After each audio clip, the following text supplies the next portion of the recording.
Hindi pa tayo uwi. Masyado pa maaga. Hindi rin kita ihahatid hanggat hindi pa kita pinagsasawaan. Aray, nasasaktan ako. Bitiwan mo ako. Tulong! Tulungan niyo ako! Huwag ka nang pumalag. Wala namang makakarinig at tutulong sa'yo dito eh. Manahimik ka na lang, Teresa. Huwag kang magsusumbong dahil sisiguruhin ko na hindi mo na makikita pa ang anak mo o sisiguruhin ko na palalayasin ko kayo sa bahay na yon. Manggagancho, walang utang na loob. Naririnig niyo ba ang sarili niyo? Hindi porke mahirap kami ay tatrato niyo kami ng ganito. Nandito kami bilang tao na humihingi ng tulong para mabigyan ng hustisya ang kahayupang ginawa niya sa nanay ko. Hindi niyo ba nakikita ang mga pasa at sugat niya? Tingnan niyo, mga bulag ba kayo? Ha? Tandaan niyo ito. Lahat kayo. May araw din kayong lahat sa akin. Hayop ka? Sino ka ba talaga? Mapapatay kita! Taon 2009. Siquijor. Isang araw, bandang 4:00 ng hapon, kasabay ng manakanakang pagpatak ng ulan na sinasabayan pa ng malalakas na kulog at kidlat, ay ang walang humpay na pagmamakaawa ni Teresa sa kanyang asawa. Hawak ni Romeo ang kanyang bag at nakayakap naman sa paa nito ang naninikluhod na kanyang kinakasama. Nag-iiyakan din ang 2 batang lalaki na nasa edad 7 at 5 taong gulang pa lamang. Romeo, maawa ka. Huwag mo kaming iiwan ng mga bata. Kailangan ka namin. Kailangan ka ng mga anak mo. Tama na, Teresa. Bitiwan mo nga ako. Patawarin mo ako. Sinubukan ko namang mahalin ka, kaya lang sa ngayon ay sigurado na ako sa nararamdaman ko. Paano mo nagawa sa akin to? Hayop ka. Wala kang kwentang ama. Hindi ka man lang naawa sa mga bata. Sa loob ng maraming taon, ginamit mo lamang ako. Kung si Lisa talaga ang mahal mo, sana hindi mo na lamang ako pinaasa. Sana hindi mo ako binuntis na hayop ka. Napakasama mo. Pero ano naman ang magagawa ko, hindi ba? Anong magagawa ko kung sa simula't sapul ay ipinanganak ka na walang konsensya? Sige, umalis ka. Umalis ka na at huwag ka na magpapakita pa. Ito ang tatandaan mo, Romeo. Hindi ka magiging masaya. Isinusumpa ko. Pagbabayaran mo ang lahat ng ito. Wala akong pakialam sa sasabihin mo, Teresa. Tapos na tayo. Pagkalabas ni Romeo ng bahay, walang kasing bilis na tumakbo at sumunod ang panganay nilang anak na lalaki. Tatay! Huwag mo kaming iwan, tatay! Tatay! Pumasok ka sa loob ng bahay. Hindi mo pa nakikita ang umuulan? Kalimutan mo na may tatay ka. Sige na! Tatay! Tay! Anak, tama na. Halika na. Wala na tayong magagawa pa. Tuluyan niya na tayong iniwan. Bakit niya tayo iniwan, nanay? Hindi niya ba tayo mahal? Hindi na ba babalik si tatay? Saan po siya pupunta, nay? Wala nang maisagot pa si Teresa sa sunod-sunod na tanong ng kanyang panganay na anak kay Romeo. Patuloy sa paghagulgol sa gitna ng malakas na buhos ng ulan habang mahigpit na nakayakap ang bata sa kanyang ina.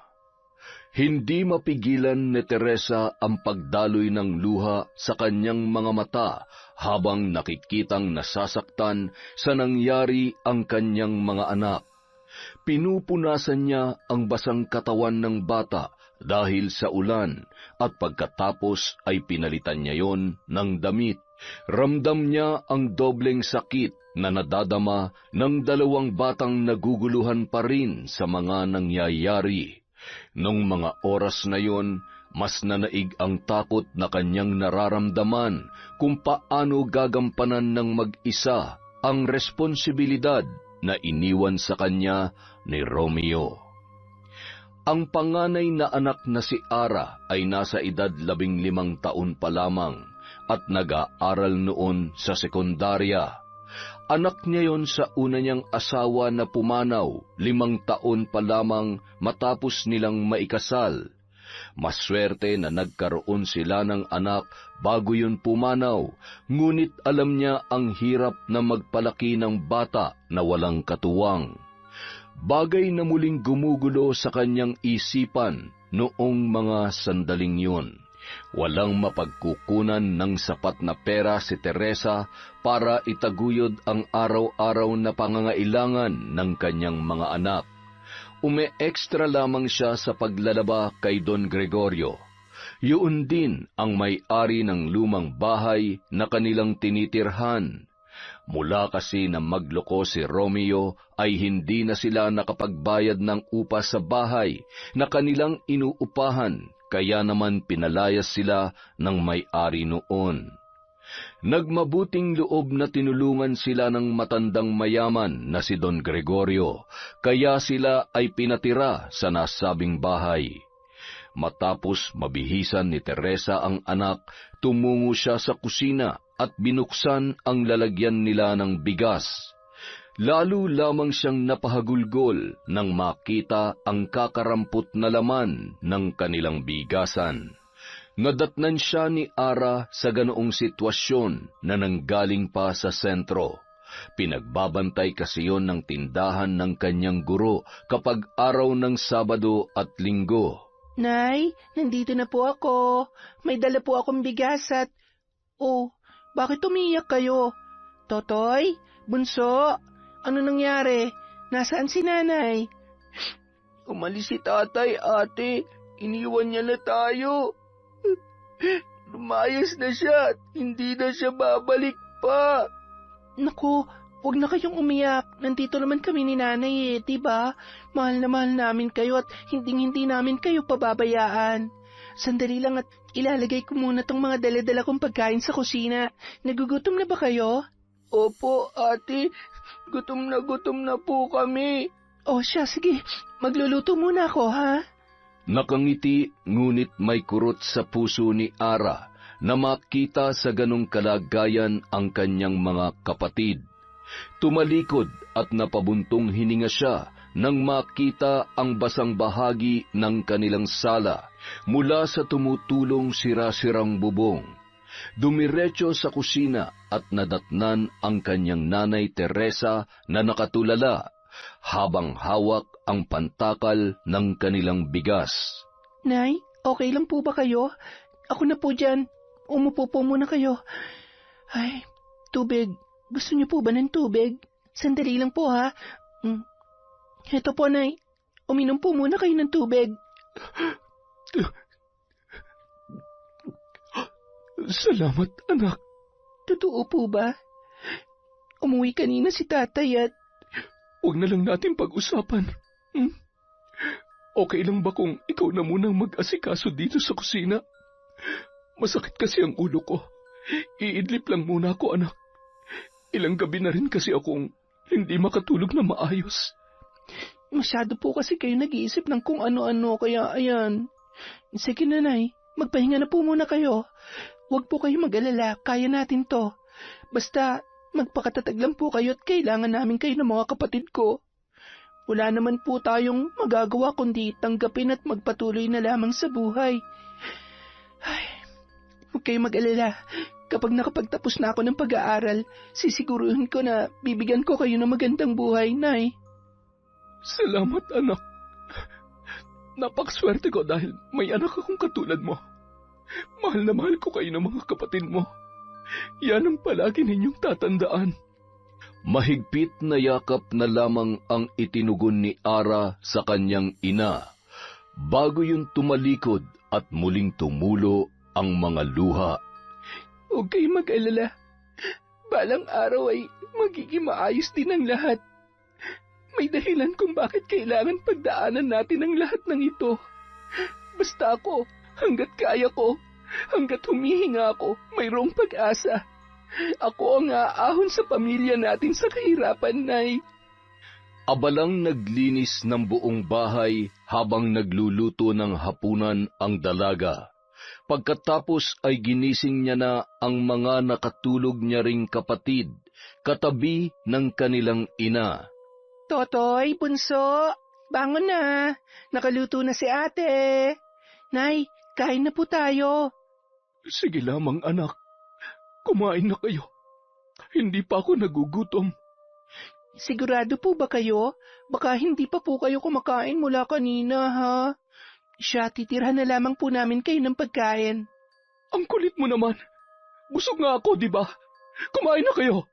At pwede ba? Huwag kang maingay. Ang sakit-sakit na nga ng ulo ko eh. Sige po. Halina kayo, Totoy, bunso. Ano bang nangyayari kay nanay? Para ngayon ko lamang siya nakitang ganon. Siguro dahil masama lang talaga ang pakiramdam niya. Sige na, maupo na kayo. Kumain kayo na marami, ha? Marami tayong ulam ngayon. Masarap at paborito niya ang itlog at pansit canton, hindi ba? Opo, ate. Paborito namin to ni Bunso. Pansit canton at itlog. Kinabukasan, araw ng linggo. Nay, alis na po ako. Kalahating araw lang naman po ako magbabantay sa tindahan. Nagluto na po ako ng almusal ninyo. Kumain na lamang po kayo at kagabi pa kayo hindi kumakain. Sige na. Salamat, anak. Aalis din ako mamaya at maglalabada ako.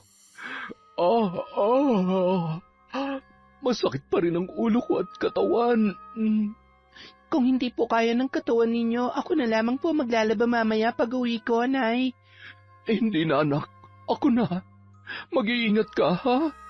Nakangiti at hinimas-himas pa ang buhok ng dalawa niyang kapatid, na noon ay mahimbing pa ring natutulog bago tuluyang umalis si Ara. Bandang 9:00 ng umaga, matapos paliguan ang dalawang bata, ay hinainan na yon ng pagkain ng kanilang ina. Mga anak, dito lang kayo sa bahay. Maglalabada lang si nanay, ha? Huwag kayong aalis ng bahay. Totoy, ikaw na ang bahala sa kapatid mo, ha? Opo, Nay. Matagal po ba kayo? Si ate po, uuwi po ba siya kaagad?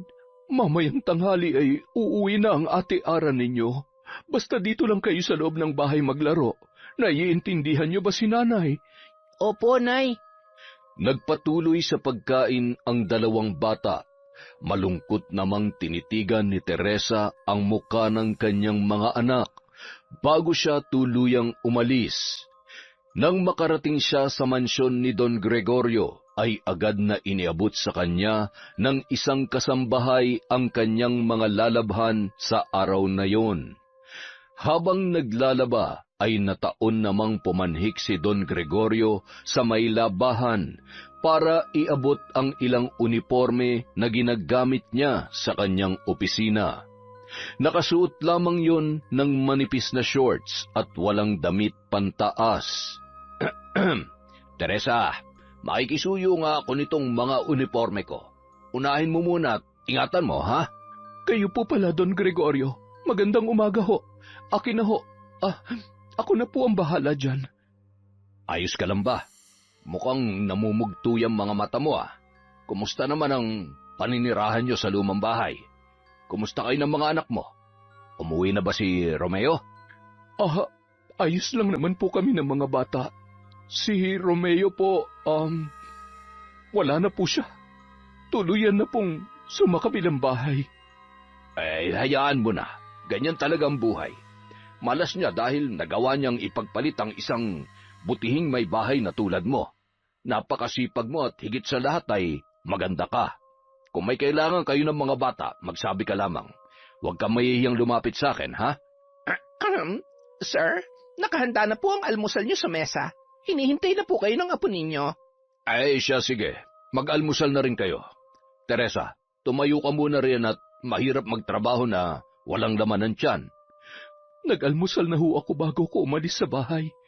Maraming salamat na lamang po. Isang malagkit na tingin, kasabay ng matamis na ngiti ang namutawi sa muka ni Don Gregorio bago yun tuluyang umalis. Napansin naman yon ng matandang katulong sabay na pailing-iling. Teresa, ayusin mo nga yung damit mo at sa susunod ay huwag ka magsusuot ng manipis na bestida dahil masyadong mainit sa mata, ha? Pasensya na ho. Wala naman ho sigurong problema dahil tayo-tayo lang naman ho ang nandito. Hindi ko naman po inaasahan na magagawi rito si Don Gregorio. Ay basta, maigi na nag-iingat. Teresa, huwag mo sanang mamasamain. Huwag ka masyadong magtitiwala sa mga tao sa paligid mo. Kahit pa alam ko na malaki ang pangangailangan mo, huwag mong hayaan na... Mila, pakisuyo naman itong paboritong ulam ng apo ko. Ay, sandali lang ho. Nariyan na. O siya, dito na muna ako, ha? Napakibit balikat na lamang si Teresa na animoy naguguluhan sa mga sinabi ng matandang katulong. Matagal nang naninilbihan ang matandang dalagang kasambahay sa pamilya ni Don Gregorio. Mula nang maliit pa lamang ang mga anak ng kilalang Don na noon ay nagsisipagtrabaho na sa ibang bansa at may kanya-kanya ng maayos na buhay. Ang tanging kasama na lamang nito sa mansyon ay ang kanyang pinakamamahal na apo sa bunso niyang anak. Nagpatuloy sa paglalaba si Teresa na magulo pa rin ang isipan at mabigat pa rin ang dibdib habang iniisip ang problema na kanyang pinagdaraanan. Muli na namang pumatak ang kanyang mga luha at idinadaan na lamang ang galit na kanyang nararamdaman sa pagkukusot ng mga damit na kanyang nilalabhan. Bandang 12:00 ng tanghali, sa gitna ng katirikan ng araw ay nagmamadaling naglalakad si Ara pauwi sa kanilang bahay. Nababatid niyang naiwan ang dalawa niyang kapatid sa kanilang bahay at hindi mawalang kabahan, lalo na't minsan mayroong kakulitan ang dalawang bata. Natuwa naman siya nang madatnan ang mga yon na noon ay magkatabing natutulog sa sahig. Hawak ang kani-kanilang paboritong laruan na regalo ng kanilang tatay. Binuhat niya ang mga yon at inilipat sa higaan. Nang kargahin ang kanilang bunsong kapatid ay napansin niya na inaapoy yon ng lagnat. Namumula rin ang muka at labi ng bata. Ay, Diyos ko po, inaapoy ka ng lagnat, bunso. Bunso, gumising ka. Anong nararamdaman mo? Masakit ba ang ulo mo? Tumango-tango na lamang ang bata, sabay nangilid pa ang luha. Agad na naglagay ng tubig sa palanggana at binanlian ng mainit na tubig hanggang sa maging maligamgam ang temperatura. Ipinunas niya yon sa katawan ng kanyang bunsong kapatid at pagkatapos ay pinalitan niya ng manipis na sando ang damit noon. Pinahiran niya ng langis ang talampakan ng kanyang bunsong kapatid. Kumalma naman siya nang mapansin na bahagyang pinagpapawisan na yon. Tinabihan niya ang bata at bahagya pang hinimas-himas ang likod at muli na yung nakatulog. Bandang 5:00 ng hapon nang si Ara ay magising, agad siyang nagligpit at nagluto ng hapunan. Maya't-maya niyang sinisilip ang kanyang bunsong kapatid na noon ay hindi pa rin tuluyang bumababa ang lagnat. Maya-maya lamang ay dumating na rin si Teresa at dumiretso sa kusina sabay inilapag ang 2 kilong bigas na binili niya mula sa kinita sa paglalaba. Nay, mano po? Salamat, anak. Anong oras ka nakauwi? Kanina papuntang hali. Napagod po ba kayo? Oo, marami-rami yung nilabhan ko ngayon. Kumusta ang mga kapatid mo? Nasa kwarto ho. Natutulog ho, Nay. Si Bunso po pala nilalagnat. Ano? Ay, sandali. Diyos ko, pinainom mo ba siya ng gamot? Bunso? Bunso? Ay, oo nga, nilalagnat siya. Iabot mo sa akin yung gamot. Kailangan ko siya mapainom ng gamot. Nay, wala na pong laman yung... Wisit, kasalanan to ng lalaking yun. Kapag may nangyari sa anak ko, hindi ko mapapatawad si Romeo. Mapapatay ko siya! Mapapatay ko siya! Nanginginig ang kamay na ikinuyom yon ni Teresa. Niyakap siya ng mahigpit ni Ara na noon ay nakakahalata na sa paiba-ibang matinding emosyon ng kanyang ina. Nay, may naitabi po akong pera dito. Para po sana to sa project namin pero may 2 linggo pa naman po ako para pag-ipunan yon. Ibibili ko na lang po muna ng gamot. Akin na. Akin na ang pera. Kailangan ko siya mapainom ng gamot. Hindi pwede magkasakit ang bunso ko. Sigurado ho kayo? Nay, sandali lang ho.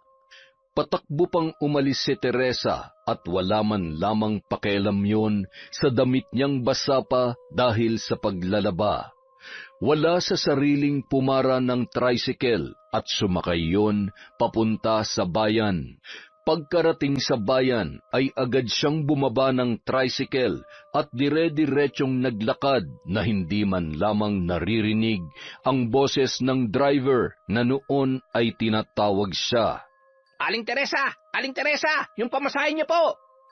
Paktay kang bata ka. Boundary na sana eh. Wala yata sa sarili. Ay, ano ba nangyayari sa kanya? Baliktad pa nga ang tsinelas eh. Pambira naman oo. Mukhang tuluyan na nga pinabayaan ng asawa. Ay, hindi bali na nga. Ay, pero nakakaawa talaga eh. Matapos bumili ng gamot si Teresa ay nagmamadali siyang lumabas. Napalingon sa bandang kaliwa na noon ay mayroong mag-asawa na magkahawak ang kamay. Bigla na lamang nagpantig ang kanyang pandinig at bahagyang nandilim ang paningin, dala ng labis na galit. Sinugod niya ang mga yon. Mga taksil! Mga hayop kayo! Papatayin ko kayo! Ale, ano ba? Bitawan mo nga asawa ko! Baliw! Okay ka lang ba, mahal? Humahagulhol si Aling Teresa na dinampot ang nabasag na bote ng gamot na kanyang binili. Pilit niyang dinadampot ang nabasag na bote at nanginginig ang kanyang mga kamay na sinasapo ang likido. Hindi. Kailangang uminom ng gamot ni Bunso. Kailangang gumalik na ang anak ko.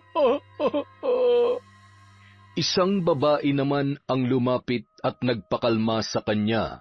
Napansin niya na may malalim na pinagdaraanan si Teresa.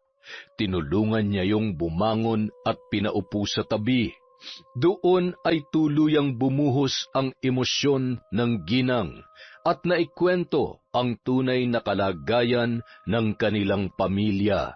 Isa sa mga tauhan ng mayamang babae ang inutusan niyang bumili ng gamot at ilang groceries. Ibinigay yon kay Teresa sabay pinasakay nila sa tricycle pabalik sa bahay nito. Mangiyak-ngiyak pa si Teresa na labis na nagpapasalamat sa babaeng tumulong sa kanya. Nang makababa ng tricycle ay nagmamadali yung naglakad. Halos hindi siya makahinga dahil sa sobrang kaba na nararamdaman nung mga oras na yon. Ramdam niya ang panlalamig ng kanyang buong katawan at halos mabitawan niya na ang may kabigatan niyang bitbit nang marinig ang nagpupumalahaw na si Ara at si Totoy. Bunso, gumising ka! Gumising ka! Hintayin mo si Nanay, Bunso! Bakit tayo niya nang gumising, ate? Ano pong nangyayari sa kanya? Bunso!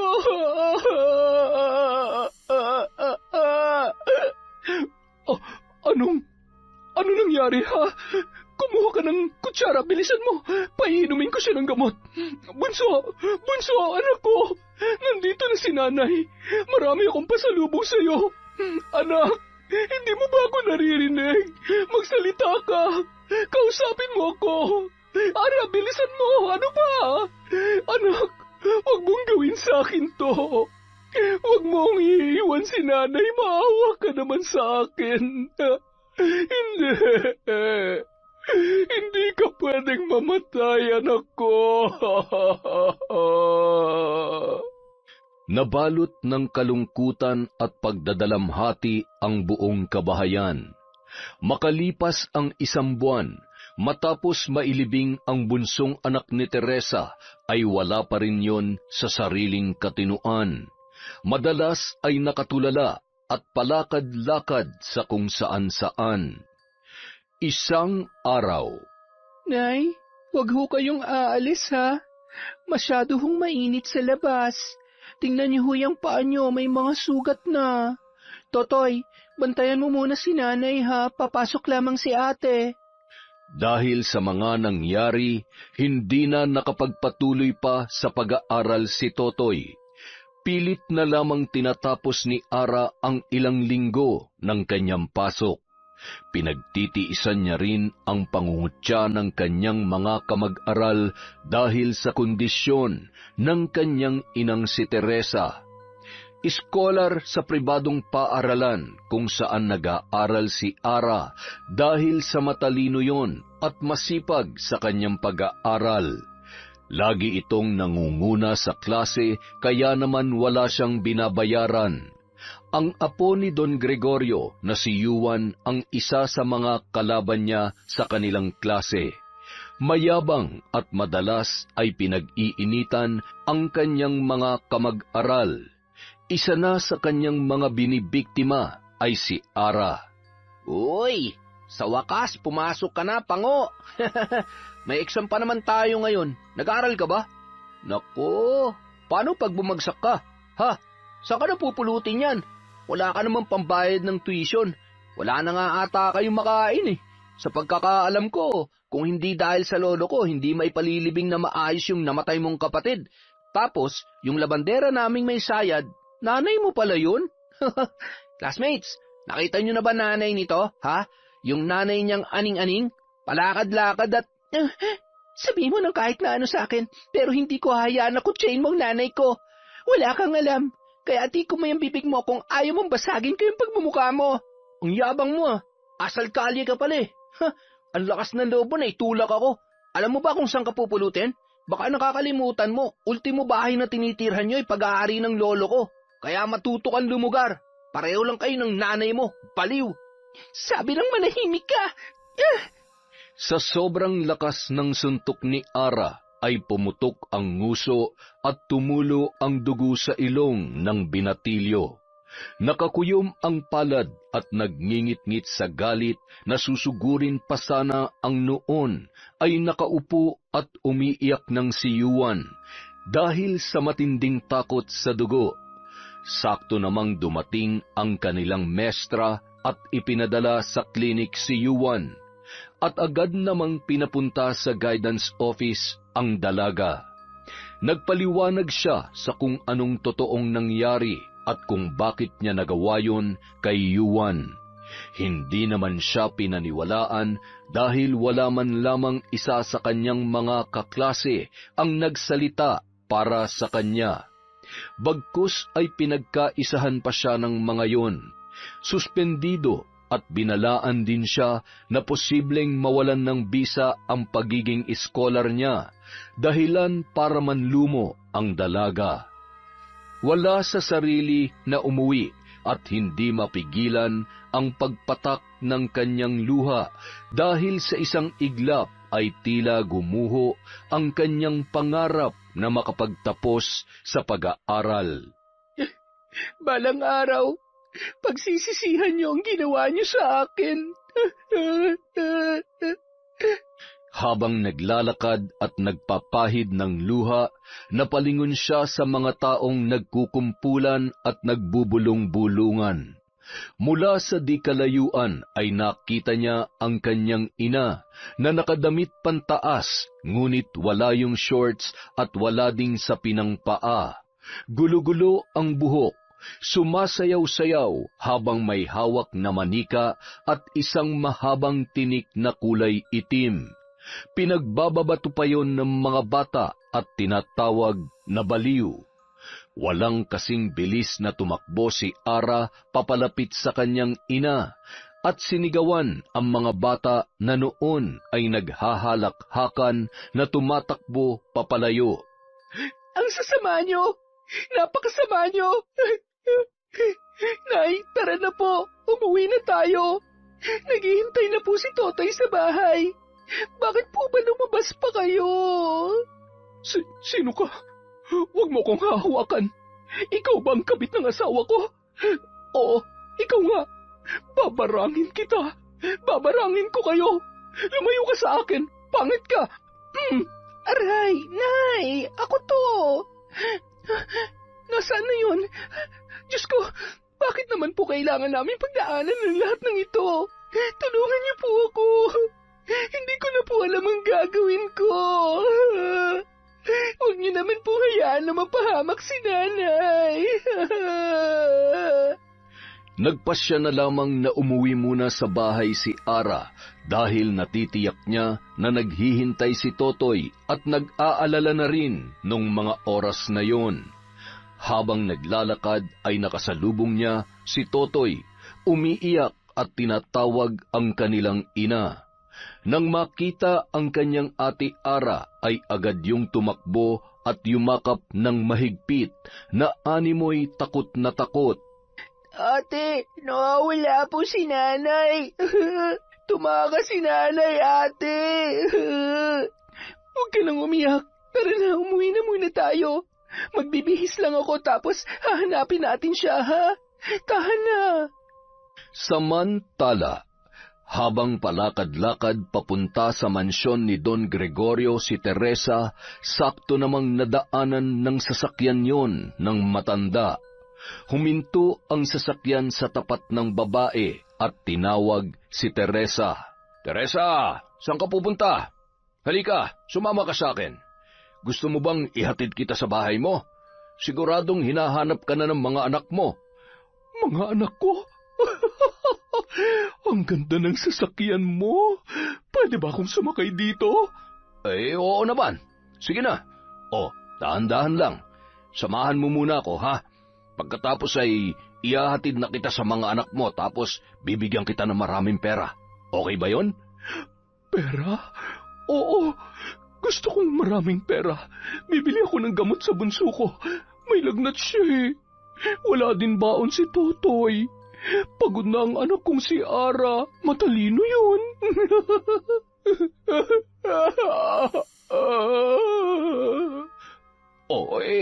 Bakit ka umiiyak? Kasi iniwan ako ni Romeo.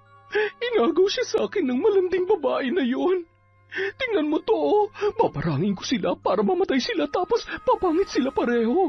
Hindi sila pwedeng maging masaya. Hindi pwede.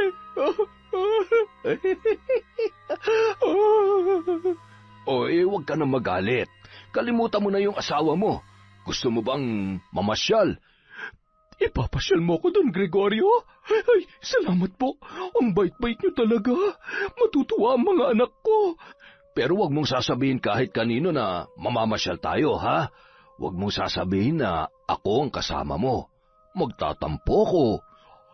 Hindi. Hindi ko sasabihin. Saan tayo mamamasyal? Maganda ba doon? Oo naman. Sobrang maganda at siguradong kapag nandun na tayo, makakalimutan mo ang lahat ng problema mo. Pumapalakpak pa at pakanta-kanta si Teresa habang sila ay nasa biyahe. Dinala yon ni Don Gregorio sa isang bahay na nasa karatig lalawigan lamang.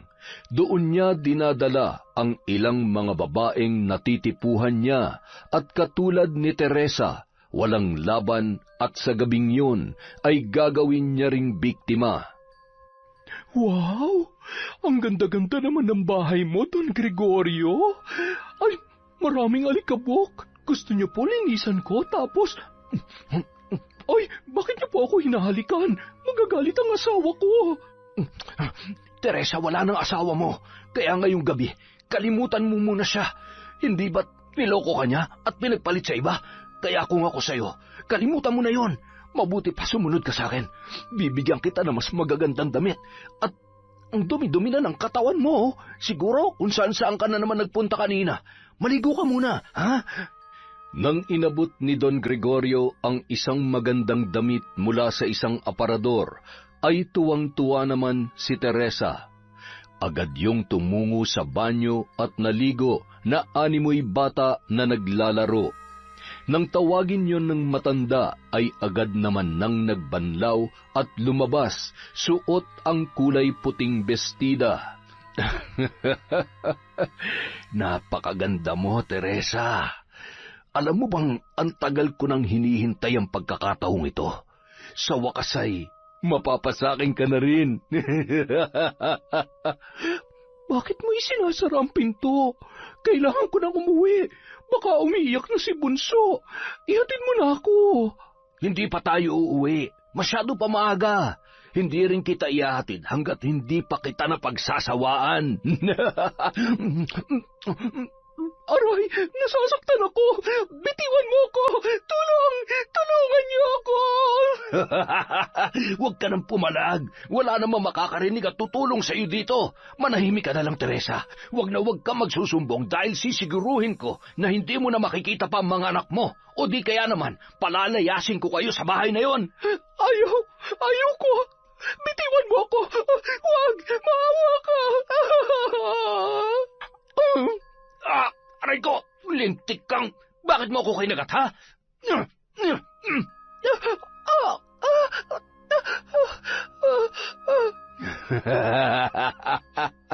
Wala ka nang kawala ngayon, Teresa.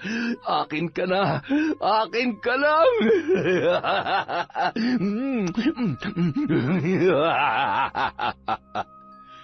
Nang gabing yon, ay pinagsawaan ni Don Gregorio ang katawan ng kaawa-awang si Teresa. Habang pinagsasamantalahan ay patuloy din niyang sinasaktan ang babae. Puno ng pasa ang katawan, maging ang muka nito.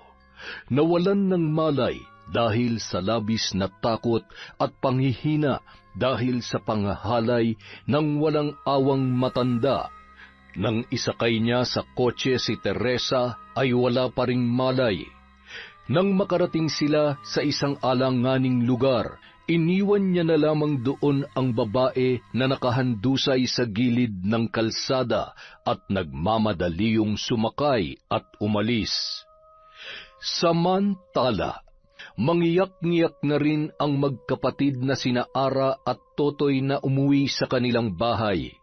Inabot na sila ng 12:00 ng gabi at kapwa pagod na sa paghahanap sa kanilang ina. Ate, anong gagawin natin? Paano na si nanay? Baka sakaling makita siya ng mga tanod na hiningan natin ng tulong kanina at ihatid na lamang siya dito sa bahay. Ulan pa yata. Ipagdasal na lang natin na nasa maayos na kalagayan si nanay at makauwi siya ng ligtas. Ay, halika na.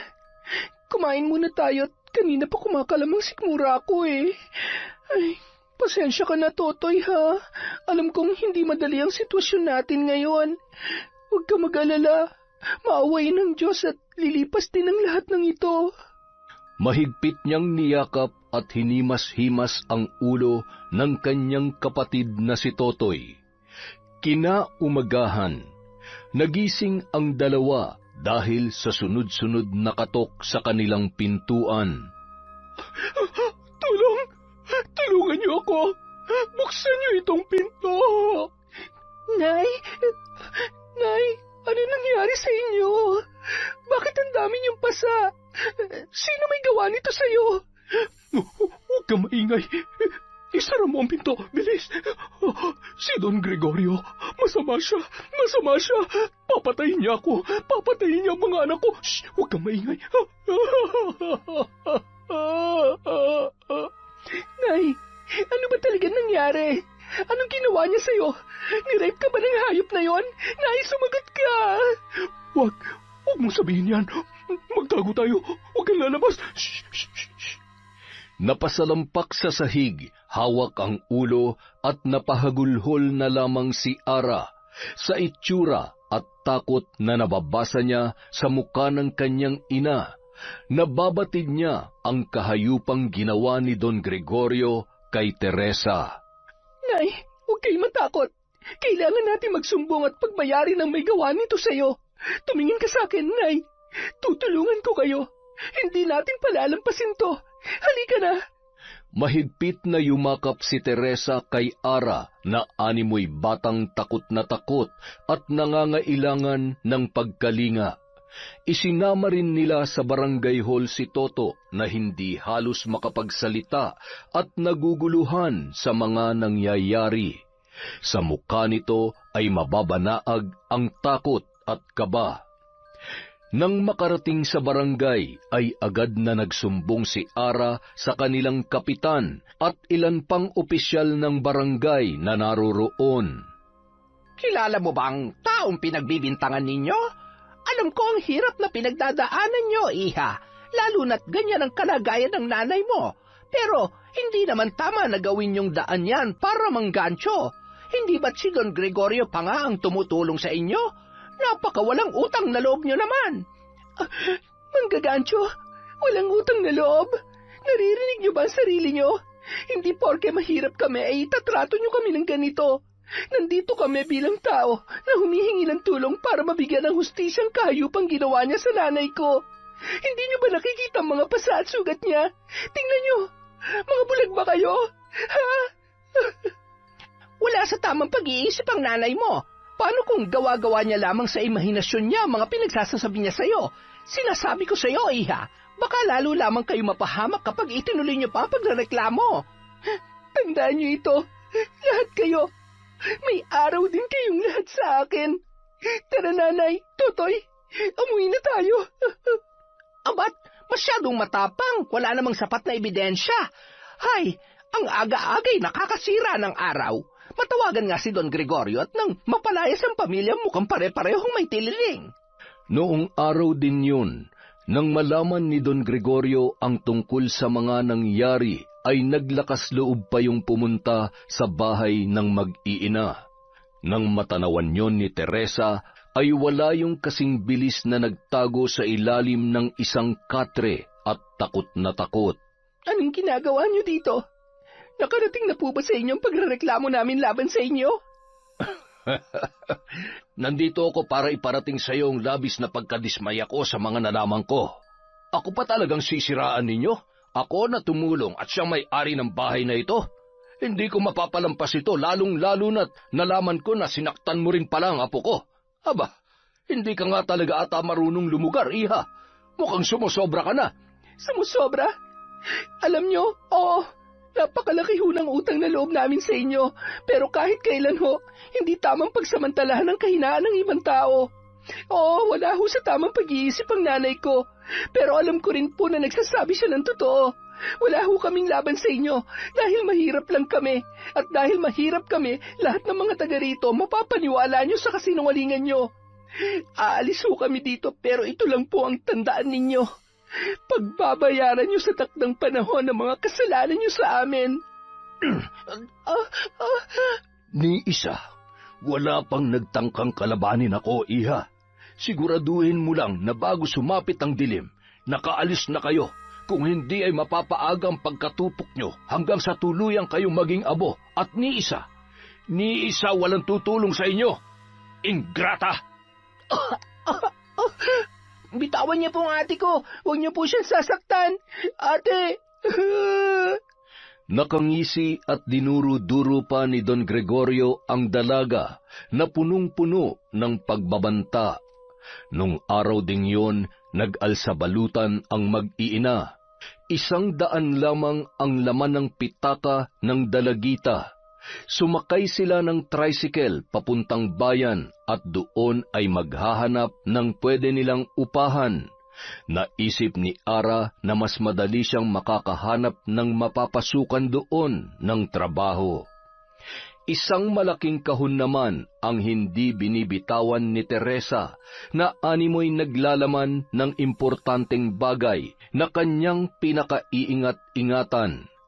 Kahit sa 2 niyang anak ay hindi niya pinapahawakan yun.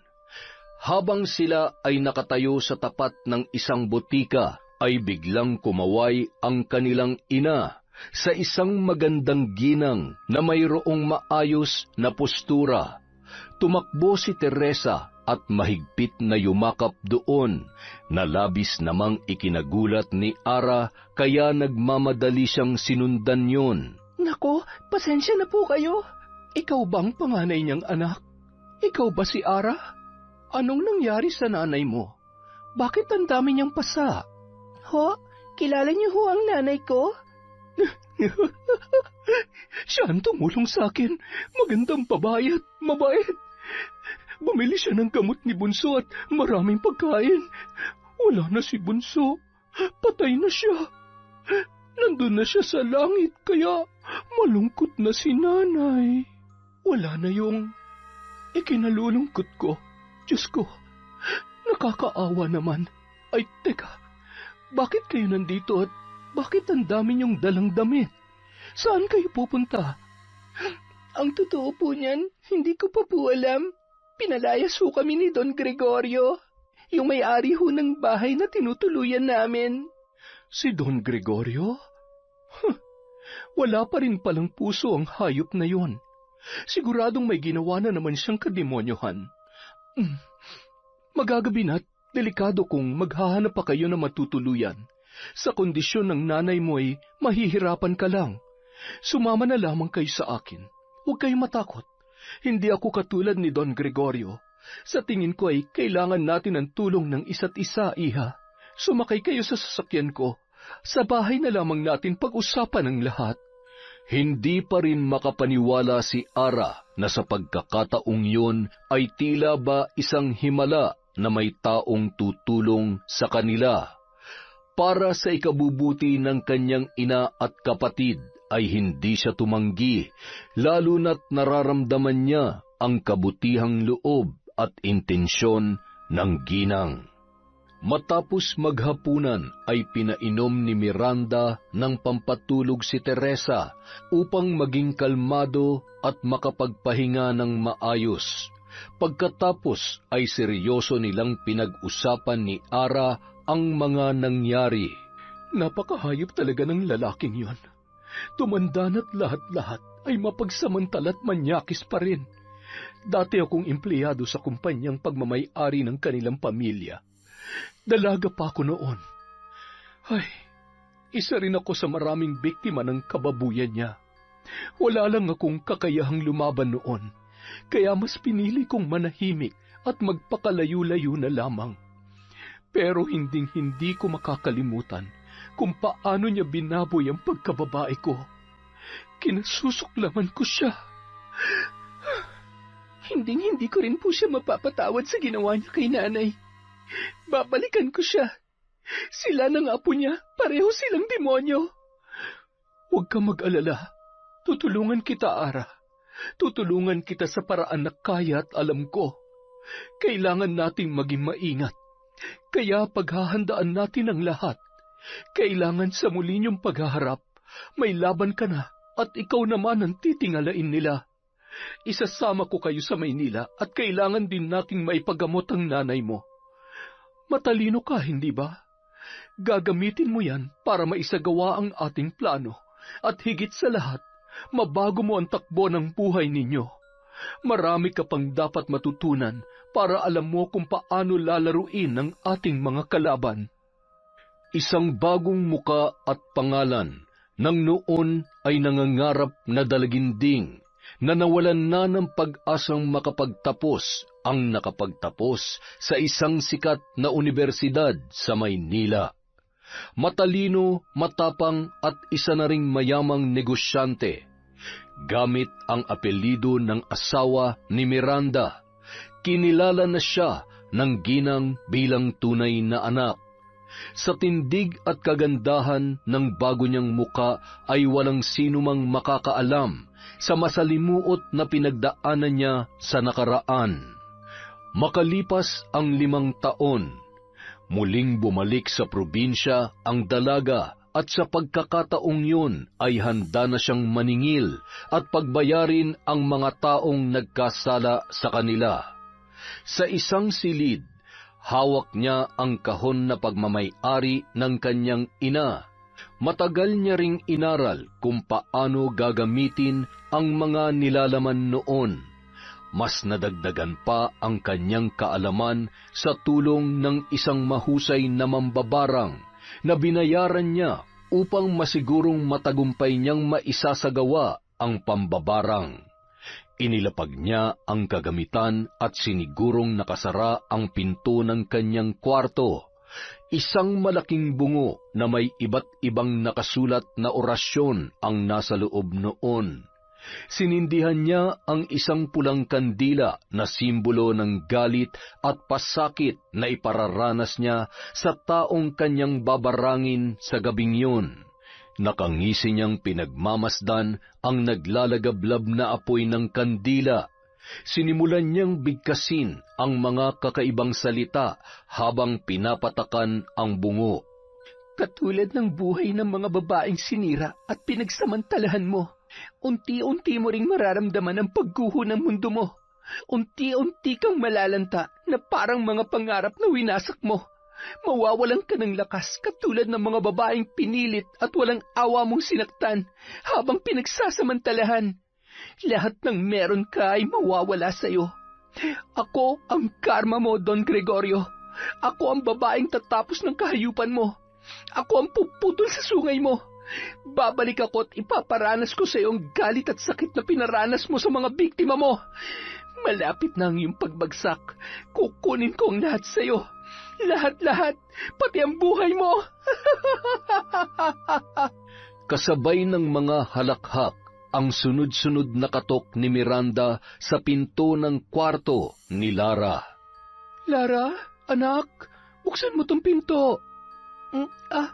Kailangan kong iligpit ang mga to. Hindi pwedeng malaman ni Mami ang tungkol dito.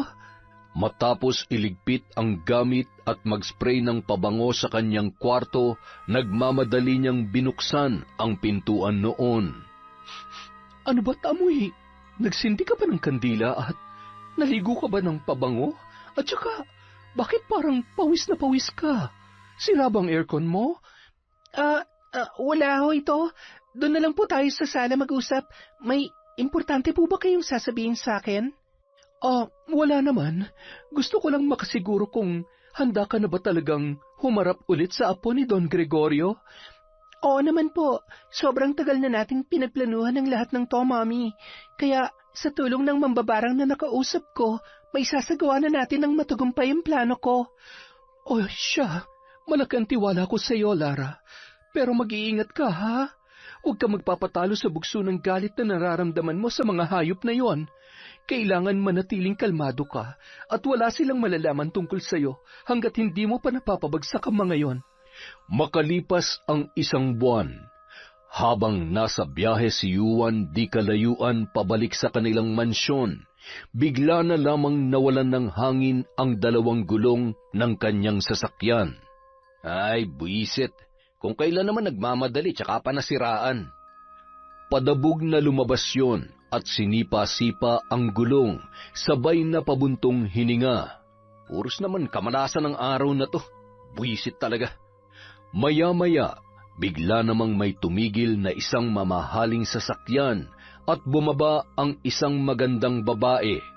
Inalalayan pa yon ng 2 naka-uniformeng lalaki. Hi! Kailangan mo ba ng tulong? Ano nangyari sa kotse mo? Oh no! Mukhang napaglaruan ng gulong mo. Hi, I'm Yuan. Parang ngayon lang kita nakita rito. Galing Maynila? Miss... Yes, Miss Lara de Guzman. Sandali lang ha. Kuya, can you help him fix his car? Alam mo, I'm sure sinadya to. Siguro, marami kang kaaway, no? Wala naman. Napagtripan lang siguro. Buti na nga lang at hindi ako nadisgrasya. Ay, kung nagkataon, hindi sana tayo nagkakilala. Salamat. You're welcome. Siya nga pala, baka sakaling matulungan mo rin ako. Plano ko kasing magpatayo ng mga bahay at negosyo dito sa lugar nyo. Baka sakaling may kakilala ka na... Tama lang palang nagkakilala tayo. Ang totoo niya, naghahanap ako ng buyer ng mga ari-arian namin. Mahina na ang lolo ko at may malubha na siyang karamdaman. Paisa-isa na ring nalulugi ang ilan sa mga... di ko naman maasikaso lahat ng mga negosyo niya. Nahihirapan ako dahil hindi ko naman mapantayin yung husay niya bilang isang negosyante. Mas kailangan kong pagtuunan ng pansin ang pag-aalaga kay lolo kaysa sa negosyo niya. Ang galing naman. Kaya tayo nagkakilala ngayon dahil ikaw din pala ang sagot sa problema ko, Yuan. Makalipas ang ilang buwan, halos lahat ng ari-arian ng matanda ay naibenta na kay Lara. Naging malalim ang pakikipagkaibigan ng dalaga sa apo ni Don Gregorio na si Yuan.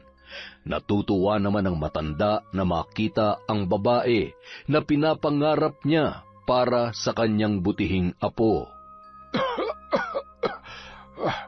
Lara, iha, salamat sa pagdalaw. Maraming salamat sa walang sawang pag-aalaga mo sa amin ng aking apo na si Yuan. Alam mo, hindi ako nagkamali na sa'yo ko halos na ibenta ang mga ari-arian ko.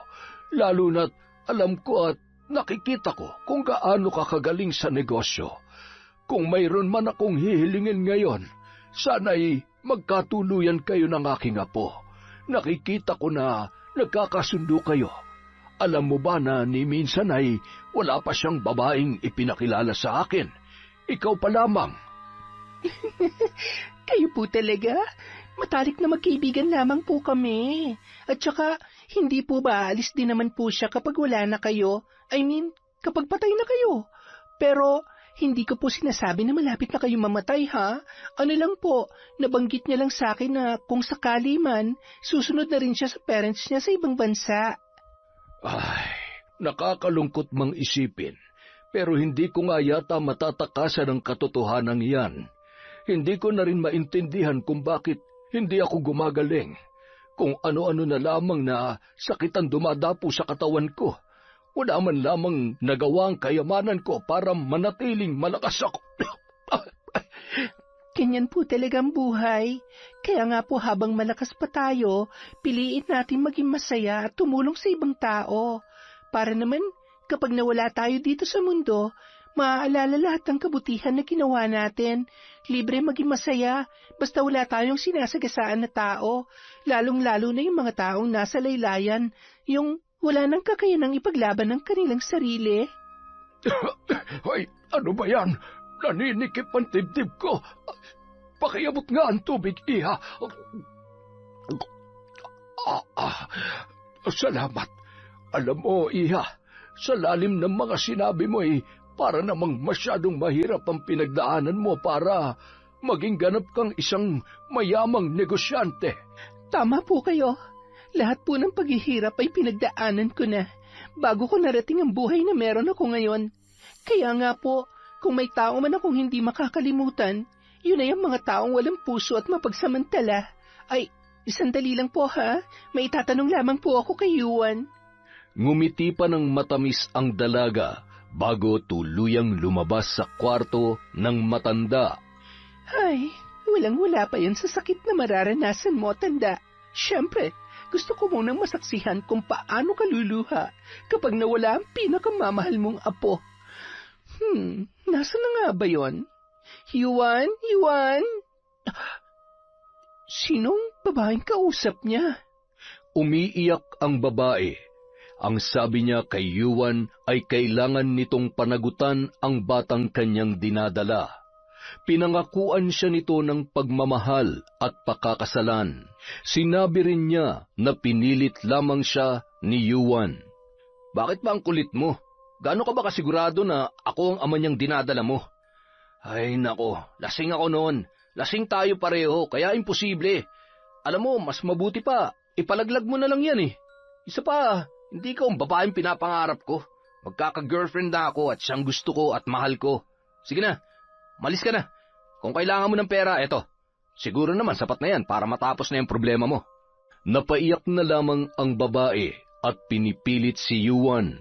Sabi niya hindi pera ang kanyang kailangan.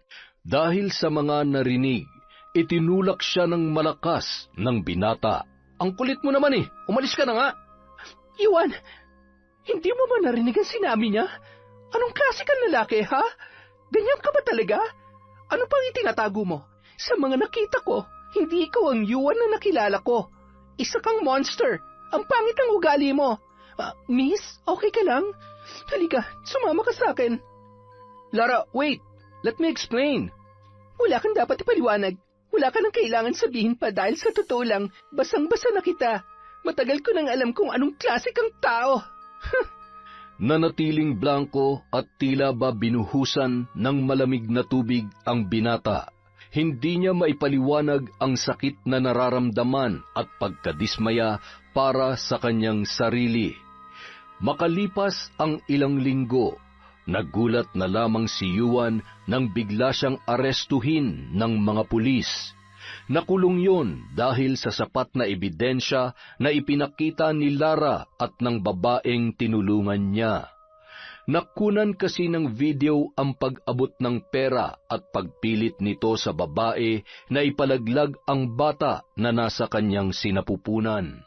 Walang katotohanan ng lahat ng yan. Kapag nakalabas ako rito, humanda ka sa akin. Ba't tarantado ka?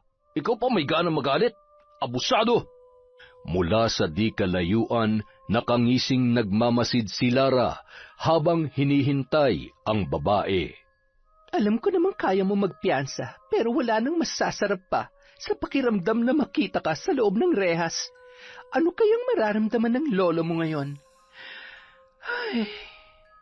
Matapos magpaalam ng babae at magpasalamat sa lahat ng tulong ni Lara, ay sakto namang tumawag si Don Gregorio sa kanya. Hello? Yes, Don Gregorio. Talaga ho? Kailan pa? Okay, sige po. Pupuntahan ko siya agad. Huwag na po kayo mag-alala, ako na pong bahala sa kanya.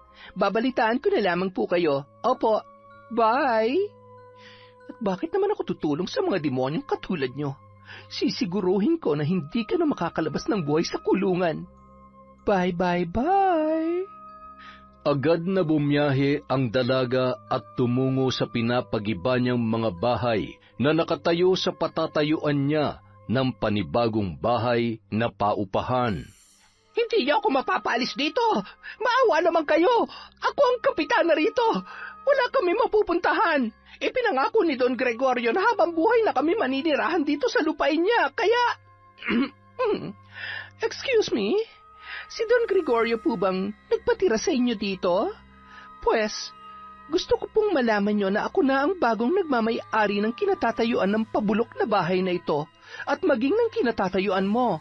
Binigyan ko na kayo ng maraming pagkakataon para umalis, pero nagmamatigas kayo. Sige, siraan niyo na yan. Hetong pera. Siguro naman sapat na yan para makahanap ka ng masisilungan. Mukhang lalakas pa naman ang ulan. Hindi ko kailangan yan. Ang sama-sama ng ugali mo. Okay, masama na kung masama. Pareho lang naman tayo, ex-kapitana. Ay, ang sarap sa pakiramdam. Sige, itapon at sunugin niyo na yung mga nabubulok na basura sa lupain ko. Akin na yung pera. Makonsensya ka sana sa ginagawa mo. Mukhang pera ka pa rin naman pala hanggang ngayon. Kunwari ka pa. Sabi ko naman sa'yo, ito na ang araw na ipinangako ko sa'yo. Pasalamat ka dahil may natitira pa akong katitig na awa para sa'yo at sa mga apo mo. Ay, makakaakyat pa kaya ako sa langit sa mga pinagagagawa ko? Ay. Bago umuwi sa kanilang bahay, dinaanan niya pa si Yuan sa kulungan. Anong ginagawa mo dito? Sabihin mo nga sa akin ng totoo. May kinalaman ka ba sa nangyayari? Ano bang ginawa ko sa'yo para gawin mo sa akin to? Bakit mas pinili mong tulungan ng babaeng yun kaysa sa akin? Kaibigan mo ako at anak ng putya. Minahal kita. Minahal? Talaga ba, Yuan? Bakit? Dahil higit na mas maganda ako kaysa dun sa babaeng inabandona mo? O dahil mas mayaman ako? Ano? At saka anong karapatan mong kwestiyonin ang pagtulong ko sa kanya? Alam mo, kahit naging kaibigan man kita, hindi pa rin ako papanig sa baluktot mong utak. Wala kang kwenta. Mula nun hanggang ngayon, hindi ka pa rin talaga nagbabago. Sadyang napakatulis pa rin ang sungay mo. Hindi ko makakalimutan ang lahat ng ginawa mo sa akin noon. At lalong-lalo na ang panghahalay ng lolo mo sa nanay ko. Hayop ka? Sino ka ba talaga? Mapapatay kita. Mapapatay? Oops, nakakatakot ka naman, Yuan. Kaya lang sisiguruhin ko na mauuna kang mamatay. Bye! Bumalik ka rito! Magbabayad ka! Ay, ang tanga-tanga ko talaga. Kinagabihan, Katulad ng mga babaeng ginawa mong katatawanan at pinaglaruan, babalutin ng pagkabahala ang iyong isipan. Mananakit ang iyong sandata na animoy minamartilyo. Palulubugin ko yung tiyan mo katulad ng mga binuntis mo at tinakbuhan. Ipinagmamalaki mo yung kagwapuhan mo at magandang katawan mo, pues mas gagawin kitang pangit para maranasan mo kung anong pakiramdam ng nilalait. At yung katawan mo, tutubuan ng galis at manunuyot na parang matanda ang iyong balat. Kamumuhian mo ang sarili mo at pandidirihan ka ng bawat taong makakakita sa'yo. samantala, Ang sakit ng ulo ko. Ang tenga ko. Tumigil kayo. Ang ingay. Parang nabibiyak ang ulo ko. Tulong! Tulungan niyo ako. Hindi ko na kaya. Aray! Lintik na pakaingay mo Nasisiraan ka na ba ng ulo? Patahimikin nyo nga tong hinayupak na to. Bakit nagkakaganyan yan? Ay, kadiri ang itsura. At anong nangyayari sa balat mo, ha? May sakit ka ba? Baka nakakahawa yan, ha? Ang lansa! At buhay pa, amoy nabubulok na! Boss, ilabas niyo na to! Ilibing niyo na! Amoy na agdas na eh! Tama na. Maawa kayo. Tumigil kayo. Lolo, tulungan mo ako. kinabukasan, Don Gregorio? Don Gregorio? Ma'am Lara, masama po ang pakiramdam ni Don Gregorio. Nasa kwarto niya ho at ayaw din kumain. Ganun ba? Sige, ako nang bahalang magpakain sa kanya. Ay, hindi pa naman siya mamamatay. Hindi pa pwede. Kailangan niya munang magluksa para sa kanyang pinakamamahal na apo. Don Gregorio? Ay, Diyos ko, ayos lang po ba kayo? Pasensya na ho, ngayon lang ako nakapunta dahil abala ho ako sa negosyo at inaasikaso ko rin ho yung kaso ni Juan. Pagkatapos kaninang umaga ho, nung bumisita ako ay... Kumusta ang apo ko? Makakalabas na ba siya? Don Gregorio, mamaya na ho. Kailangan niyo ho munang kumain dahil... Hindi ako kakain hanggat hindi ko nalalaman kung ano na ang kalagayan ng apo ko. Okay. Ay, ang totoo po niyan ay, nagpunta po ako rito para ipaalam sa inyong nangyari sa apo ninyo. Wala na po siya. Patay na si Juan. Ano? Hindi totoo yan. Hindi papatay ang apo ko. Kailangan ko siya makita. Kailangan ako ng apo ko. Nakikiramay ho ako. Nakakalungkot man ang isipin dahil biglaan na nangyari. Maging ang nakasaksi sa pagkamatay niya kagabi ay hindi makapaniwala, Don Gregorio. Huwag po kayo mag-alala. Tutulungan ko po kayo para maisaayos ang bangkay niya. Iwan. Apo ko. Kawawa ka naman. Akalain mong apo mo lang pala ang kahinaan mo. Ngayon, wala kang magawa para sa apo mo. Kung sa bagay, pinalaki mo nga siyang walang modo at respeto sa mga babae. Katulad mo, parehong-pareho lamang kayo. Huwag ka mag-alala. Pasasaan ba't magkakasama rin kayo ni Juan? Sa ngayon, kapit lang tanda. May malaki pa kasi akong sorpresa na inihanda para sa'yo. labis namang ikinalungkot ng mga magulang ni Juan ang nangyari sa kanilang anak, ni hindi man lamang nila naihatid sa huling hantungan ang binata. Hindi na kasi sila nagkaroon pa ng pagkakataon na umuwi ng Pilipinas, lalo na't agad namang ipinalibing yon ng kanyang lolo. Mula nang mailibing ang binata, lalong nanghina ang katawan ni Don Gregorio, at araw-araw ay hinihiling niya na sana ay matapos na ang lungkot na kanyang nararamdaman. Palala ng palala ang kanyang kondisyon. Iisa na lamang nakatulong ang nagtsatsagang mag-alaga sa matanda. Bukod sa mahirap alagaan ay pinandidirihan na yon dahil sa dami ng sugat na nasa kanyang katawan. Sa gabi ay hindi naman yon makatulog at nagpupumalahaw sa sakit ng iba't ibang parte ng kanyang katawan na hindi niya maintindihan. Naririnig mo ba ako? Kunin mo yung kutsilyo. Bilisan mo. Ha? Don Gregorio, ano ang gagawin niyo sa kutsilyo? Hindi mo ba nakikita? Hirap na ako sa sakit ko. Yung mga anak ko, wala naman silang pakialam sa akin. Mas mabuti pang mamatay na lamang ako. Pagod na ako. Hindi ko na kaya. Sundin mo ang pinag-uutos ko, parang awa mo na. Ay, Don Gregorio, huwag niyong pangunahan ng Diyos. May dahilan pa ho kung bakit nabubuhay pa kayo. Baka ho may mga... Sandali lamang po, may tumatawag sa labas. Baka nandyan si Ma'am Lara. Tao po. Magandang araw po. Ay, sino ka? Anong ginagawa mo dito? Ay, teka, kilala kita. Ikaw nga ba yan, Teresa? Ay, Diyos ko, bakit napakaganda mo na? Anong ginagawa mo rito?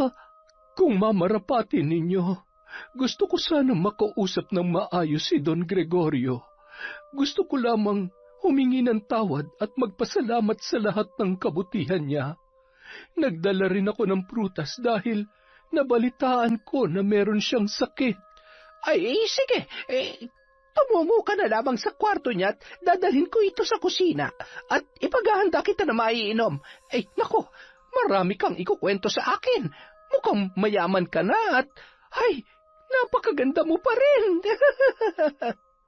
Nakangising pumasok si Teresa sa loob ng kwarto ng matanda na noon ay patuloy pa rin sa pagdaing sa kanyang nararamdaman.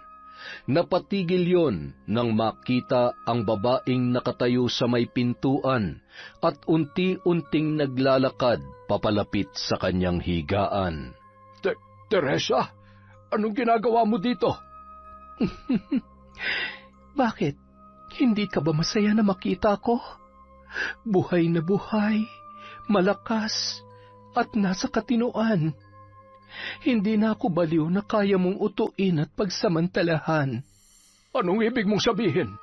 Hindi ko alam ang sinasabi mo. Sinungaling. Tumanda at nangangabulok ka na't lahat-lahat. Hindi ka pa rin nagsasabi ng totoo. Ayan, tingnan mo ang sarili mo. Bunga na yan ang lahat ng kahayupan mo. Wala kang karapatang sabihin sa akin yan. Kahit bali-baliktarin mo ang mundo, hindi mo pa rin mababayaran ang mga naitulong ko sa inyo. Hindi ka sigurado dyan sa mga sinasabi mo. Wala kang alam, tanda. Para malaman mo, hindi na tayo magkapantay sa estado ng buhay ngayon. Talagang hindi. Dahil isa kang hampas lupa. Hampas lupa? Noon yun, hindi na ngayon. Sa totoo lang, mas mayaman at mas marami na akong ari-arian kesa sayo. Hindi mo alam, lahat ng meron ka noon ay pag-aari na namin. At ang tanging natitira na lamang sayo ay pabulok mo ng mansyon na kasing bulok at dumi ng pagkatao mo. Ano ibig mo sabihin? Paano nangyaring napasayo ang yaman na meron ako, ha? Hulaan mo. Hayop ka! Mapapatay kita! Nahihirapan akong huminga. Tulong! Tulungan mo ako! Makalipas ang ilang sandali, bigla na lamang nangiwi ang bibig ng matanda at hindi na nagawa pang magsalita at ni katiting na boses ay wala nang lumalabas sa kanyang bibig. Iniwan niya sa ganoong kalagayan si Don Gregorio at sinundan sa kusina ang katulong. Naging abala sila sa pagkakwentuhan hanggang sa nagpaalam na yon. Sakay ng magarang sasakyan, tumigil sila sa tapat ng isang simbahan. Manong, sandali lamang po. Hintayin niyo na lamang ako dito. Maluha-luha siyang pumasok sa loob habang inaalala ang pinagdaanan niya at ng kanyang mga anak. Lumuhod yon at taimtim na nagdasal at nagpasalamat. Sa kabilang banda, pagpasok ng katulong sa kwarto ng matanda ay laking gulat na lamang niya nang makita ang nag-aagaw buhay na si Don Gregorio. Nangingitim na ang labi noon at mga kuko, hanggang sa tuluyan na yung nawalan ng buhay. Agad na tinawagan ng katulong si Lara dahil hindi niya alam kung ano ang kanyang gagawin. Pasensya na ho, nasa Maynila po kasi ako ngayon. Marami po akong inaasikaso. Nakakalungkot naman po na hindi ko man lamang siya makikita sa huling pagkakataon. Tawagan niyo po ang mga anak niya. Babay po. Ay, natapos na din ang kasamaan mo. Bayad ka na sa mga utang mo. Ay. Ate, ang lalim naman ang iniisip mo. Ano yan, ha? Nasan pala si nanay? Hindi ba delikado na magpagala-gala siya? Baka mamaya makita siya ng mga tauhan ni Don Gregorio? Huwag ka mag-alala. Wala na yon. Patay na. We, seryoso ba, ate? Bakit? Kailan pa? Huwag na nga natin pag-usapan yon. Basta, sa ngayon, ligtas tayo, masaya, at wala na mga aapi sa atin. Mahal na mahal ko kayo ni nanay. Salamat, ate, ha. Alam mo kung hindi dahil sa'yo, sigurado naging palaboy na tayo. Isa pa, baka hindi na gumaling si nanay sa sakit niya kung nagkataon. Ay, sobrang nagpapasalamat ako kay Mami Miranda. Siya nagbigay sa atin ng pagkakataon na magbagong buhay at lumaban. Namimiss ko na rin siya. Parang nasanay na ako na dalawa talaga ang nanay natin. Sana makasama rin tayo sa susunod na pamamasyal niya sa ibang bansa, no? Oo naman. Huwag ka mag-alala. Sa susunod na taon, ipapasyal ko kayo ni nanay kahit saan niyo pa gusto. Sa kabilang banda, habang naglalakad si Teresa papunta sa sakayan, aksidente niyang nasagi ang isang lalaki. Aray! Ano ba naman ho at... Oh, Teresa? Ikaw ba yan? Excuse me. Hindi kita kilala. Nagmamadali ako. Ay, sandali. Nasaan ang mga anak natin? Kasama mo ba sila? Malalaki na ba sila? Ang kapal na mukha mo para magtanong. Bakit? Kailan ka pa nagkaroon ng pakialam sa mga anak mo? Ano? Tinubuan ka ng konsensya? Itatak mo dyan sa maliit mong utak na wala kang karapatang tawagin silang anak dahil hindi ka marunong magpakaama. Teresa, sandali. Patawarin mo na ako. Hindi ko yun sinasadya. Kung may babalik ko lang ang... Tumigil ka na. Wala nang silbi pa kahit lumuhod ka at lumuha pa ng dugo. Hindi mo alam ang hirap at sakit na pinagdaanan ko. Pero huwag ka mag-alala. Napatawad na kita, Romeo. Pero matagal na rin kitang binura sa buhay namin. Kung nakukonsensya ka sa ginawa mo, siguro nga yan ang karma mo. Habang buhay mong pagsisisihan ang mga pagkakamali mo at pag-iwan mo sa amin noon. Diretso nang lumakad at sumakay ng sasakyan si Teresa. Hindi makapaniwala si Romeo kung paano nagbago ang buhay ng dati niyang kinakasama. Nanliit siya sa sarili at muling inusig ng konsensya, ngunit sa pagkakataong yun ay nababatid niya na malabo nang magkaroon pa siya ng ugnayan sa kanyang mga anak. Nang makarating sa bahay si Teresa ay mahigpit niyang niyakap ang dalawa niyang anak.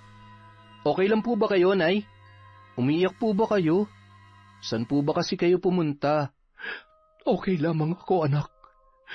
Nakita ko ang Tatay Romeo mo kanina. Hinahanap niya kayo. Ay, sa susunod kasi huwag kayong aalis nang hindi niyo ako kasama. O di kaya si ate. Huwag niyo nang isipin pa yun. Kung nagawa natin mabuhay nang wala siya, lalo na ngayon, masaya na tayo kahit wala siya. Agad na pumasok sa kwarto si Teresa para magpahinga. Nagpalit siya ng damit hanggang sa gumulong ang kanyang butones sa ilalim ng kama ni Lara. Habang dinadampot niya yun, ay isang pamilyar na kahon ang tumambad sa kanyang muka. Kinuha at binuksan niya yun. Doon ay napagtanto niya na sa itsura ng mga gamit at dahil may ilang mga nadagdag, ay siguradong may gumagamit sa mga yun. Hawak ang kahon nang biglang pumasok si Lara. Nay, anong ginagawa niyo? Akin na yan. Anak, anong ginawa mo? Ginamit mo mga ito? Akala ko ba, ano ba talaga ang totoo? Bakit mo pinakailaman ang aklat at ang mga gamit ko sa pambabarang? Inay, hindi ko kailangan magpaliwanag. Isa pa, nakatulong naman ang mga yan para makapagiganti ako sa kanila. Anak, hindi mo naiintindihan. Alam mo ba kung bakit kahit gustong-gusto kong barangin ang tatay mo noon ay hindi ko magawa?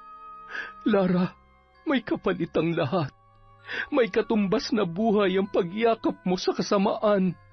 Paano kung...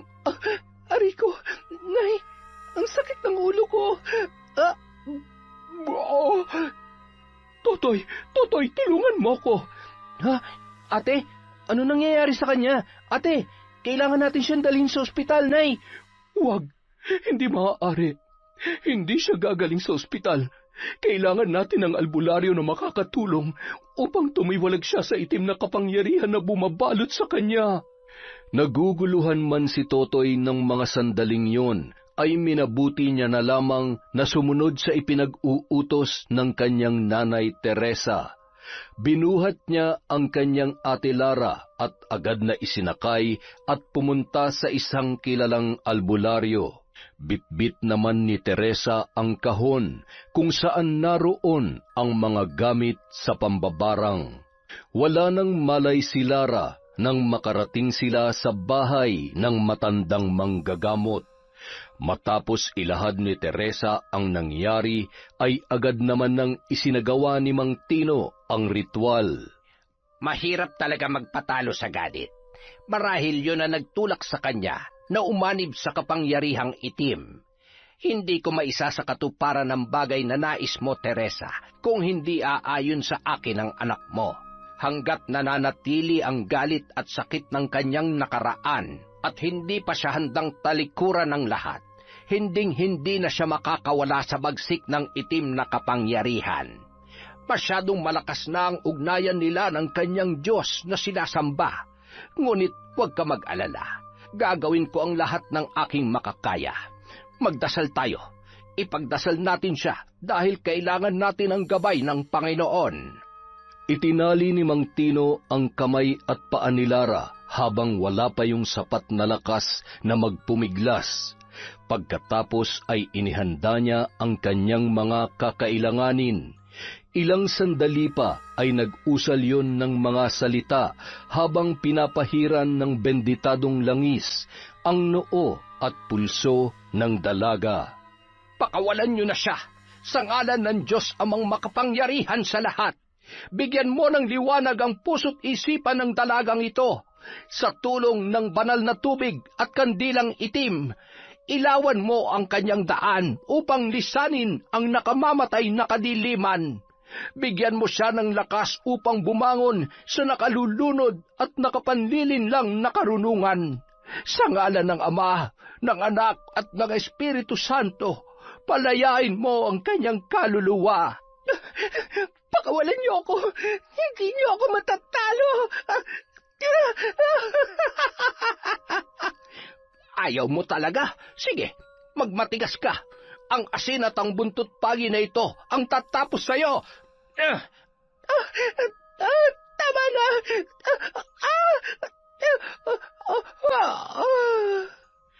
Isang itim na usok kasabay ng malakas na hangin, ang noon ay kumawala sa katawan ng dalaga. Pawis na pawis, nanghihina at nagngingilid ang luha. Mahigpit yung niyakap ng kanyang ina habang hinahaplos ang buhok at pinapahid ang kanyang mga luha. Kailangan nating sunugin ang mga ito. Hanggat nakikita niya ang mga ito ay maaari pa rin siyang matalo ng tukso ng demonyo. Sinindihan ang mga gamit na yon, pati na rin ang aklat ng karunungan. Matapos maging abo ay binasbasan pa yon ng albularyo ng banal na tubig. Makalipas ang ilang sandali, kinalagan na nila ang dalaga mula sa mahigpit na pagkakatali at pinainom ng tubig na dinasalan ni Mang Tino. Agad namang nakaramdam si Lara ng lakas at ginhawa. Isuot mo ang kwintas na ito bilang proteksyon mo. Humingi ka ng kapatawaran sa Diyos at matuto ka rin magpatawad. Palayain mo ang sarili mo sa galit at sa iyong nakaraan, iha. Hayaan mong mamayani ang pagmamahal at kasiyahan sa pamamagitan ng pagtanggap mong muli sa buhay mo ng dakilang Diyos na makapangyarihan. Minsan kang naging biktima ng mga may masasamang loob, ngunit mahirap maging bilanggo ng galit at pagkamuhi. Ang demonyo ay hindi mapapagod na bigyan ka ng dahilan na gumawa ng masama. Hanggat nagpapatalo ka sa kanya, hinding-hindi mo mahahanap ang tunay na saya at kapayapaan sa iyong puso.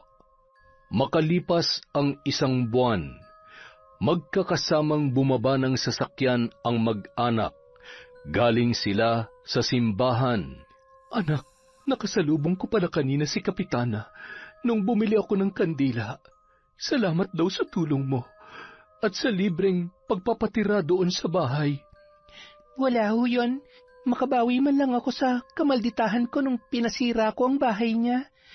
Ay, kapag binabalikan ko ang mga nagawa ko, naging halimaw pala ako. Wala eh, nagpatalo ko sa kagustuhan kong gumanti. Alam kong mali pero may pagkakataon na naiisip ko na yun talagang dapat sa kanila, lalong-lalo na kay Don Gregorio at kay Juan.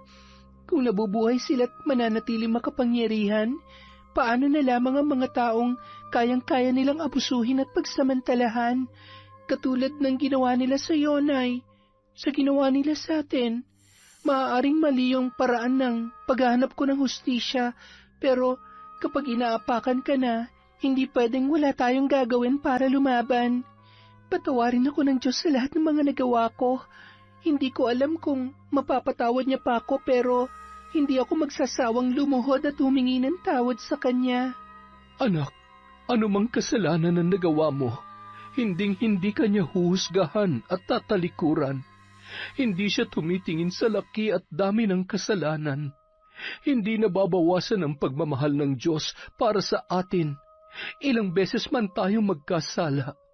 Kaya nga, handa niyang pasanin ng krus para lamang matubos ang ating mga kasalanan. Kaya naniniwala ako na mas nakikita ng Diyos ang natitirang kabutihan dyan sa puso mo, ang pagsisisi mo na minsang umanib sa tawag ng itim na kapangyarihan. Salamat po, Nay. Basta mula ngayon, kalimutan na natin ang lahat. Gusto ko po na maging masaya tayo sa buhay na meron tayo. Oh, bakit malungkot ata ang napakagwapo kong kapatid? May problema ba? Namimiss ko lang si Bunso. Siguradong kung buhay pa siya, masayang-masaya siya ngayon. Dati, pangarap lang namin ang magkaroon ng bahay, kotse, at maraming pagkain. Ngayon natupad na yun. Kaya lang, wala na siya sa atin. Huwag ka na mag-alala. Kung nasan man siya ngayon, alam ko masayang-masaya siya para sa atin. Hindi ba, Nay? Ayan, pinapaiyak niyo na naman si Nanay. Halika kayo dito. Mahal na mahal ko kayo, mga anak ko.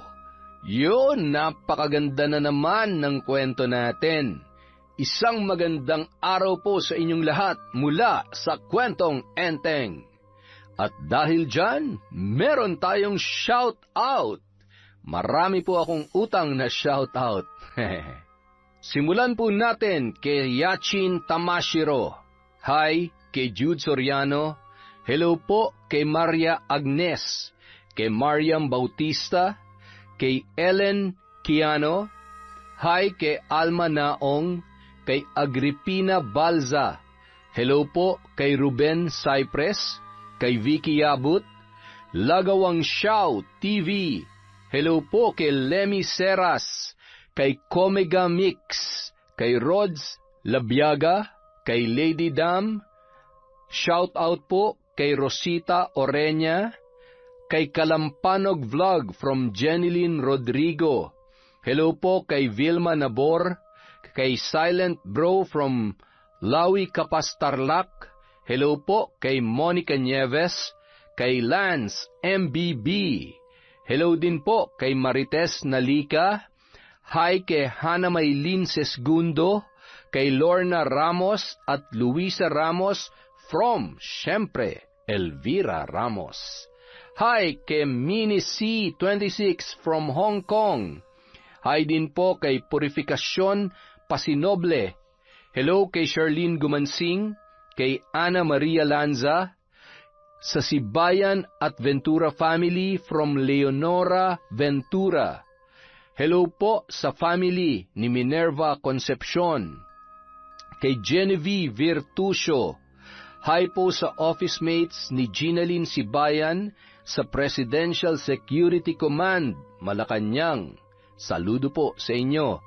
Hi kay Melody Lagaras, kay Jeffrey Banaag from Camiguin. Hi kay Rina Vargas from Korea, kay Shari from Yokohama, kay Kat Burglar Cutie. Hello po, maligayang pagbabalik. Hi kay Chris Alcantara, kay RV Chong, kay Jerome Nacional, Lloyd Smith from Aussie, kay Dexter Romero from La Trinidad, Benguet. Hello po kay Susan Walker from Subic. Hi kay Tess Aguilar, kay Maria Lizette Manzano. Shout out kay Estela da Silva, kay Michi Ito from Yokohama, Japan. Hello po kay Shaina May Navarro, kay Carol Basaen from Singapore. Shout out kay Elizabeth Maramot from Bawan, Batangas. Hi Rosette Ersando, kay Janet Cisneros, kay Jenilyn Gusi. Shout out kay Mary Jane Tan Morillo, kay Danilo Chua, Lydia Lopez. Hello kay Chander de Guzman from Korea, kay Esperon W4K, kay Chloe Dia. Shout out kay Rosalie Sabroso, kay Amirlin Ahmed Panigel, Jenny Imas, Carm Kelly. Hello din po kay Letty Dukay, Henry Dukay, Juno Dukay from Flordeline, Castillanes.